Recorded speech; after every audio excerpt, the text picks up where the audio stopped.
তাদের ব্যাপারে এখন নির্দেশনা তারা বলেছে যে মানলাম যাই হোক আপনি তাদের ভিতরে আপনারা জড়াবেন না। যেটুকু তারা বলছে যে থানা ভাঙিয়েছি, আমি নাকি অস্ত্রপাতি নিয়ে গেছি, এইসব মিথ্যাচার কথা করা আপনারা ভুলবেন না। কারণ আমি একটা নিরীহ ছেলে।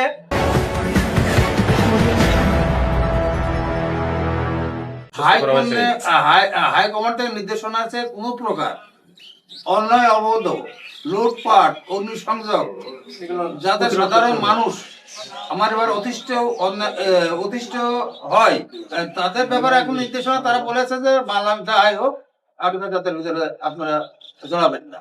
যেটুকু তারা বলছে যে যেহেতু আমার কাছে তথ্য প্রমাণ আছে, আর 17 বছর ধরে যারা আমাদের নির্যাতন করছে, আমরা জেল জুলুম অত্যাচার নির্যাতন সবকিছু সহ্য করি। আমার নাম মোহাম্মদ সাইফুল ইসলাম কবিরা, আমি তালবাড়ি ইউনিয়ন বিএনপির সাধারণ সম্পাদক। মক্কর কবিরাজের ছেলে মোহাম্মদ সাইফুল কবিরাজ বর্তমান ভারপ্রাপ্ত সাধারণ সম্পাদকের দায়িত্ব পালন করছে। এইভাবে চলতে থাকলে কি দল পুনর্গঠন করতে পারবেন বলে মনে হয়?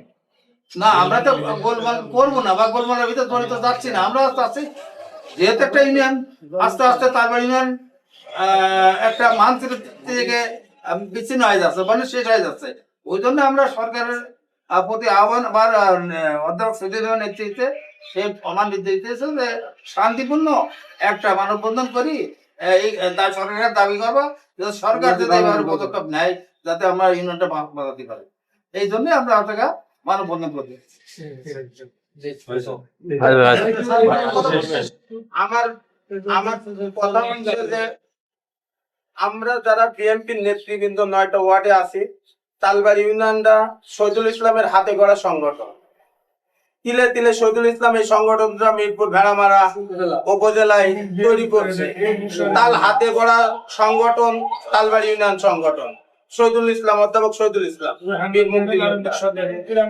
আমরা বলতে চাই এই 17টা বছর হামলা মামলা অত্যাচার সবকিছু সহ্য করে আমরা এই 5 তারিখ পর্যন্ত 5 তারিখও আমরা পলাইছিলাম, দেশের বাড়ির বাইরে ছিলাম।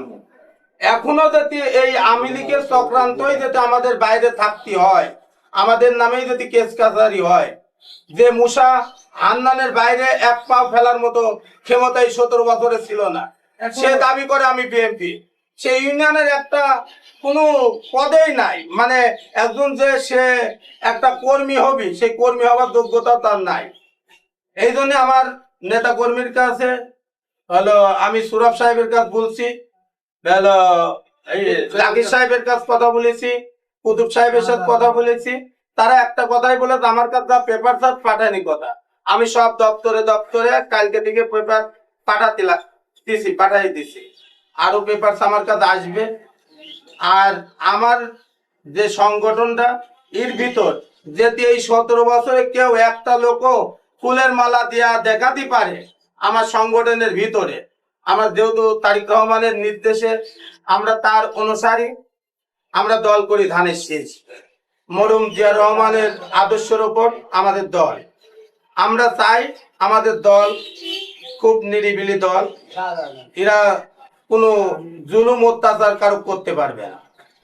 আমরাও সেভাবে চাই যে আমরাও জুলুম করব না। আমার সংগঠনটা যেভাবে আমার শহীদুল ইসলাম হাতে গড়া সংগঠন তৈরি করেছে, আমরাও সেইভাবেই এই দলটাকে পরিচালনা করব এবং অধ্যাপক শহীদুলের হাতকে শক্তিশালী করার জন্য যেভাবেই লোকজনের দাঁড়ে দাঁড়ে যাওয়ার দরকার আমরা ঠিক সেইভাবেই যাব। কিন্তু আমাদের কথা হচ্ছে যে যারা এই 17 বছর কামারুলের সাথে হানিফ সাহেবের সাথে থাকি হাট ঘাট পারবো না। এবং এখনো আমরা যে নদী ভাঙন দেখতে আসার সময় মুসা মন্ডলের লোকজন যে হান্নান মন্ডলের অফিসের দিন যে জয় বাংলা স্লোগান দিয়ে আমার লোকজনের পর যে অত্যাচারটা করছে, আমরা তার প্রতিবাদ জানাই এবং তীব্র নিন্দা জানাই। এবং আমরা আমাদের লোকজনের যে হাত পা কাটা হয়েছে এদের বিচার চাই আমরা। আর কেউ যদি কোনো অন্যায় কাজ করে আমরা তা কোনো সময় মানি নেব না। কারণ আমার বিএনপি কারো খারাপ কাজ করতে পারে না, কোনোদিন করবো না। এটা আমার প্রশাসনের পরেও দাবি এবং সাংবাদিক ভাইয়ের কাছেও আমার দাবি, মিথ্যা কিছু আপনারা লিখবেন না।